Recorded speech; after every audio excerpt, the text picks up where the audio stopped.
тэгээд энэ удаагийн ихтгэл дээр болохоор би илүүтэй манай энэ арга хэмжээг бас ивент итгэж оролцож байгаа DSET гэдэг энэ антивирус програм байгаа. Дан ганц антивирус програм биш, ер нь бол мэдээллийн аюулгүй байдлын шийдэл байж байгаа. Тэгэхээр энэ компаниас гаргасан эцсийн хэрэглэгчнэрт зориулсан, ялангуяа байгууллагын ажилтнуудад зориулсан юм мэдээллийн аюулгүй байдлын талаар анхаарах ёстой зөвлөмжүүдийг бүргэсэн ийм одоо сургалтын материал байж байгаа. Тэгэхээр энэ сургалтын материалын агуулгыг та бүхэндээ бүргэхээр ингэж төлөвлөсөн байгаа. За тэгэхээр зарим энэ дээр яригдж байгаа асуудлууд маань саяын манай ням жаргалын ярьсан зүйлүүдтэй тодорхой хэмжээгээр давхцсан. Гэхдээ бас ялгаатай ийм одоо тухайн байгууллагын хувьд ч юм уу те ялгаатай анхаарч үзэх ийм шаардлагатай сэдвүүд бас байгаа энэ дээр. За тэгэхээр бол энэ дээр 5 сэдвийн хүрээнд яриа маань байгаа юм. За тэгэхээр нэгдүгээр ер нь энэ аюул занал хийлэл гэдэг зүйл мэдээллийн аюулгүй байдал занал хийлж байгаа одоо ямар хэлбэрүүд байдаг юм бэ гэдэг талаар ойлголт өгье.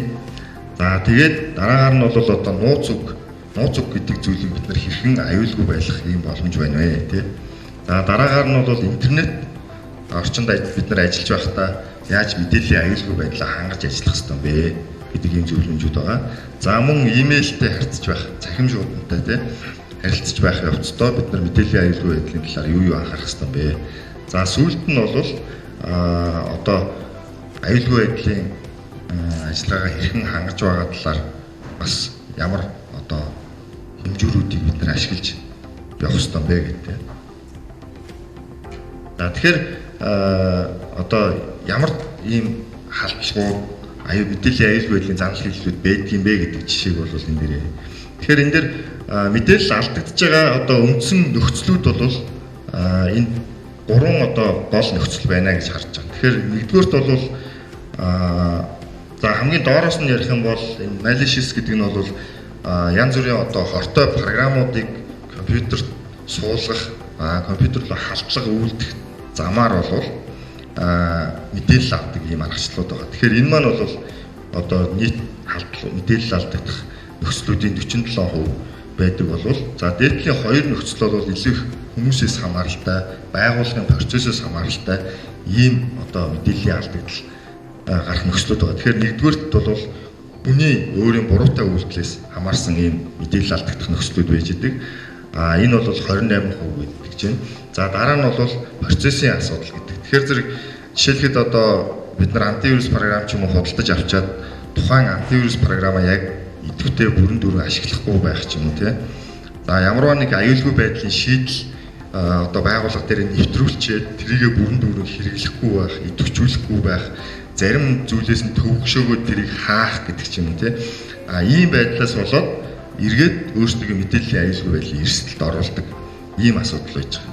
За тэгэхээр одоо хүнээс хамааралтай ингээд мэдээллийн алдагдж байгаа энэ аюулгүй байдлыг дотор нь бас ингээд аваад үзэх юм бол нэгдүгээрт бол бид нар одоо хулгайд алдагдсан энэ торонг төхөөрөмжүүд те одоо гар утас ч юм уу компьютер ч юм уу те энэ дээр байгаа мэдээллийн аюулгүй байдлыг хангаагүй улмаас бол их мэдээлэл алдагддаг. За энэний нийтлэг жишээ нь болохоор ажлын байран дээрээс одоо тухайн төхөөрөмжүүдээ алдах те бид нар ажил дээрээ байхаараа илүү аюулгүй гэж боддог. Тэгээд одоо өөрсдийнхөө хэрэгжилж байгаа зүйлүүдээ хамаагүй одоо задгаа орхидог те энэ байдлаасаа болоод мэдээлэл алдагдах бас нэг шалтгаан болж идэх түрүүн бас нямжиргал маань ярьжсэн те.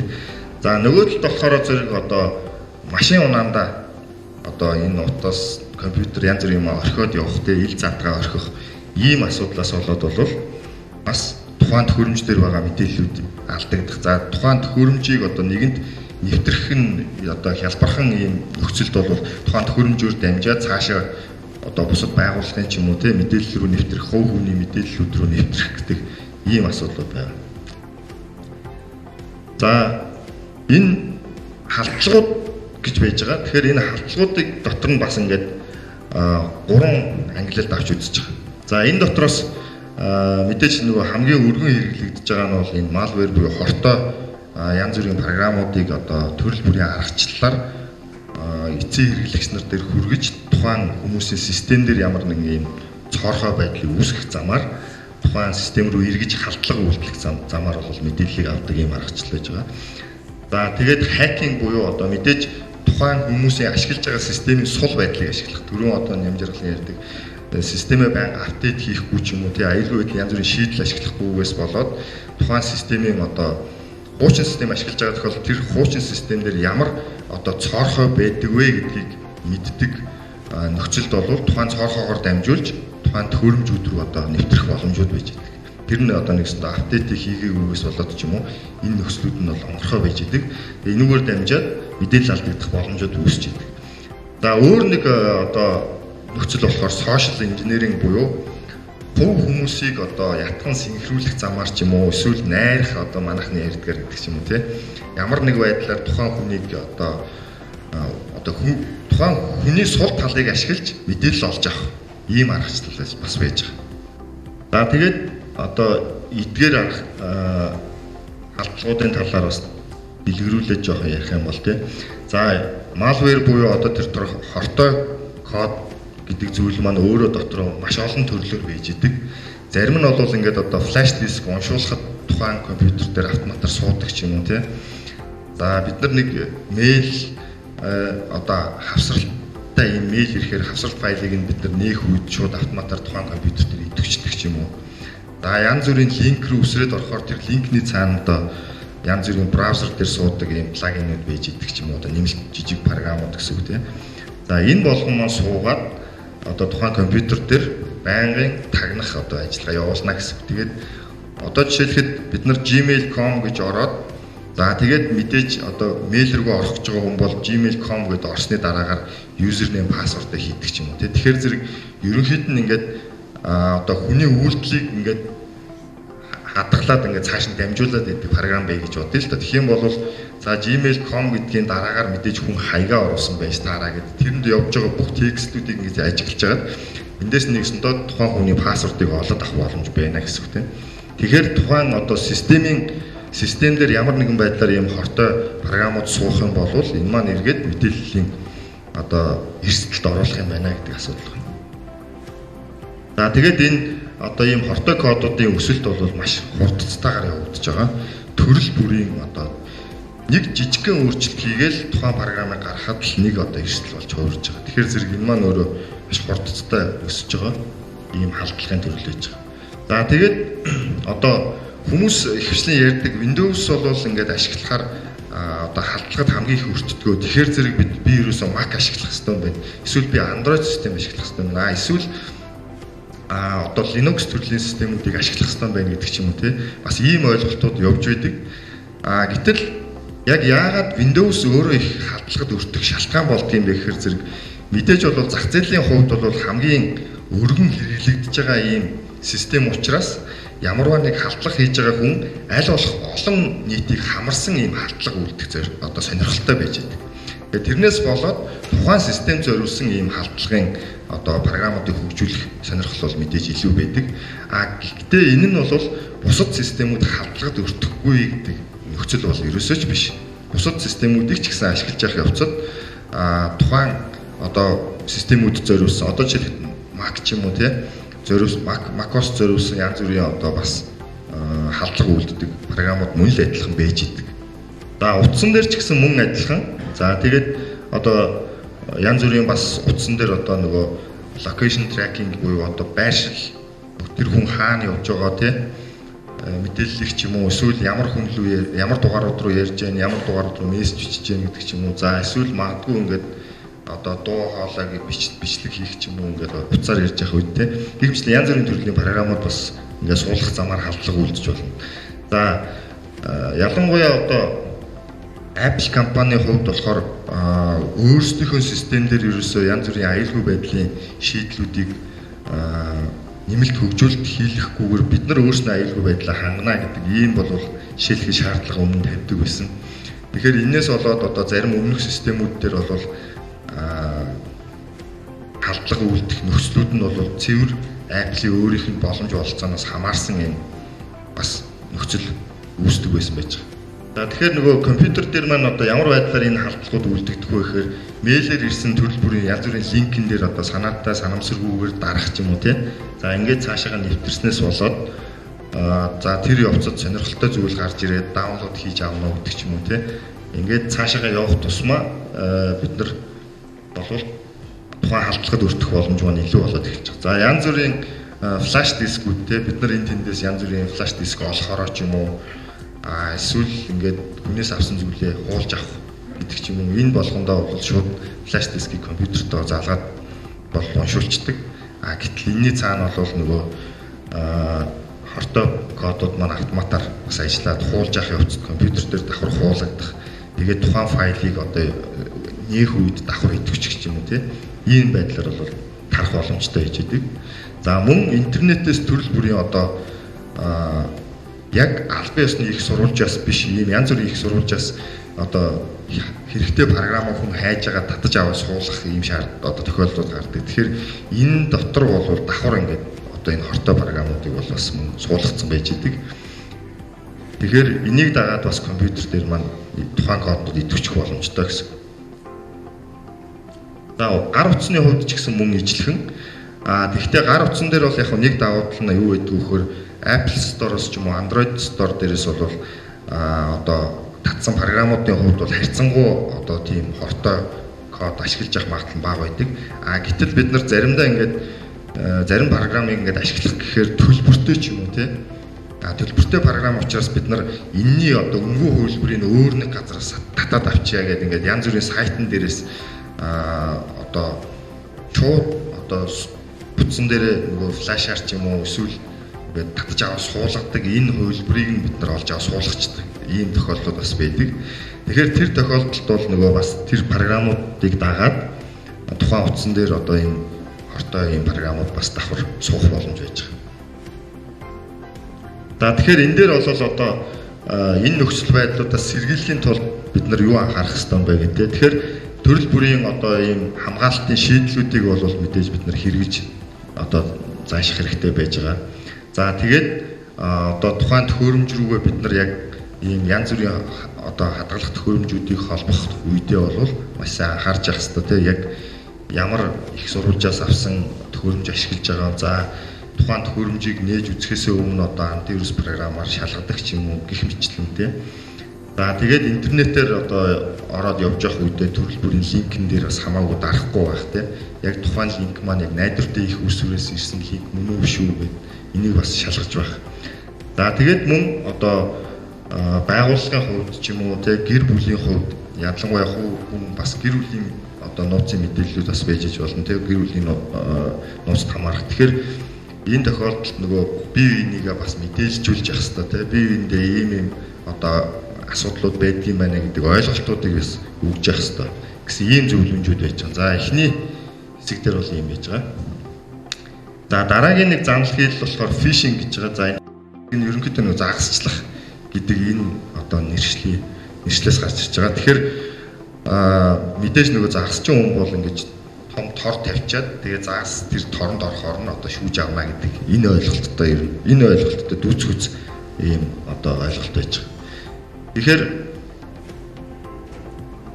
мэдээж одоо ямар нэгэн өрх тавьчаад тэр өрхөнд орж ирэхээр нь одоо тухайн нөхрийг одоо барьж авна л гэсэн үгтэй тэндээс цаашаага тухайн хүний илүү нарийн мэдээллүүдийг олж авна гэсэн санаа байж байгаа.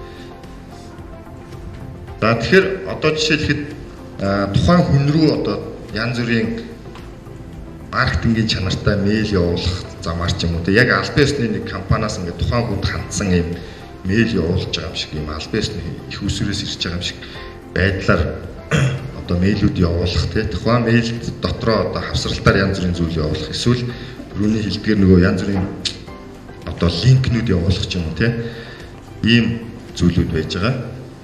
За тэгээд одоо тухайн линкээр явуулсан одоо жишээлхэд ийм жижигхэн богино хэмжээний одоо анкет бүглүүлэх ч юм уу тий тэгэхээр зэрэг хүн ингээд нэрээ бичээд мэйл хаягаа бичээд утасны дугаараа бичээд явуулдаг ч юм уу тий. За энэс болоод тодорхой анхны шатны одоо мэдээллийг хүн алдаж байна гэсэн. Тэр мэдээллүүдийг ашиглаад дараагийн одоо шатны мэдээлэл олж авах халдлагаар тэр хүн одоо тэр алдлага үлдэж байгаа этгээд маань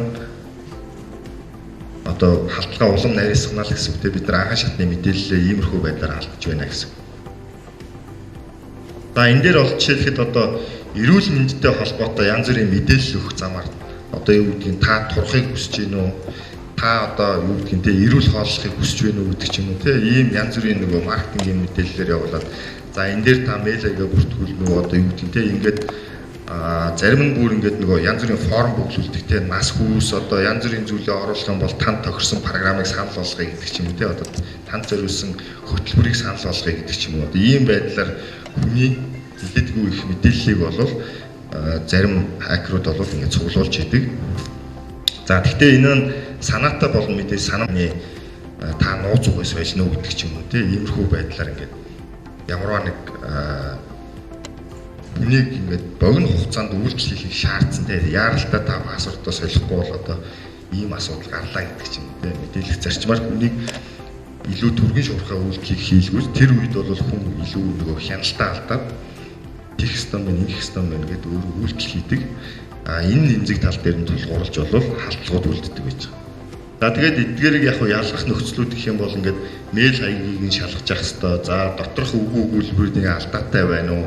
Яг зөв байна уу? Одоо ялангуяа сүүлийн үед нөгөө хэл хооронд ингээд нөгөө автомат орчуулгын системүүд ажилладаг болсноос болоод бидний мэйл рүү бүр монголоор хүртэл бараг л ингээд хүн бичсэн юм шиг мэйлүүд хүртэл ингээд ирдэг болоод эхэлсэн байж байгаа тийм спам мэйлүүд, фишинг. Тэгэхээр гэхдээ бол тэндээс ингээд хүн сайн харах юм бол яалтчгүй ингээд найруулах 100% ч юм уу үг өгүүлбэрийн алдаанууд бол байж идэг. Тэгэхээр ийм зүйлүүдийг бол бас анхаарах хэрэгтэй гэсэн санаа. За тэгээд мэйлэн дотор бол ингээд янз бүрийн үйлдэл хийхийг шаардаад ингэж байгаа ийм байдлууд дээр бол энэ товчны цаана яг юу руу орж ирнэ гэдгийг бид нар бас ингэж анхаарч энэ товчны цаана байж байгаа хаягийг шалгах ийм бол бас хэрэгтэй гэсэн. За ингээд одоо юу гэдгийг саяын жишээлхэд ингээд мэйлэн дээр ирсэн логин гэдэг товчийг дараад орохоор яг PayPal-ын вебсайт руу орж байгаа юм шиг ингээд веб хуудас руу ордог ч юм тийм. Тэгээ харахаар яг л PayPal-ын хуудас юм шиг санагдал. Тэгээд хүн ингээд магадгүй одоо тэр тухайн шаардж байгаа мэдээллийг бөглөөд ингээд цаашаа үргэлжлүүлээд ингээд яваад магадaltaй. За гэтэл энэ нь бол өөрөө цаад халдлага үүдэж байгаа этгээдийн сервер дээр ажиллаж идэг тийм. Тэгээд энэ хүний бөглсөн мэдээллүүдийг цуглуулад авдаг ч юм тийм. Тэгэхээр энд ингээд одоо бөглүүлж байгаа мэдээллүүд хувийн мэдээлэл рүү хит их одоо хандсан мэдээлэл шаардж гэнэ үгүй гэдгийг анхаарах хэрэгтэй гэсэн санаа байж байгаа. Одоо юу гэдгийг магадгүй миний регистрийн дугаарыг олж авах гээд ч юм уу те. Миний эсвэл төгссөн сургуулийг мэдэх гээд ч юм уу. Эсвэл одоо юу гэдэг янз бүрийн арай нэг нарийн мэдээлэл олж авахын тулд ингээд энгийн юм шиг анкет бөглүүлж явах явцдаа дунд нь тэр асуултыг одоо авчруулах замаар те. Ингэж мэдээлэл бас цуглуулдаг гаргачлаа гэж байгаа.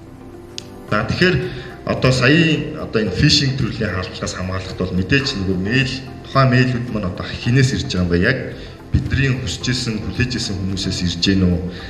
За хүсч хүлээж байгаагүй маа гэхэд яг бид нартай одоо харилцах магадaltaй хүмүүсээс ирж гэнэ үү? Тэгээ мэйл хаягнуудыг нь шалгах хэрэгтэй.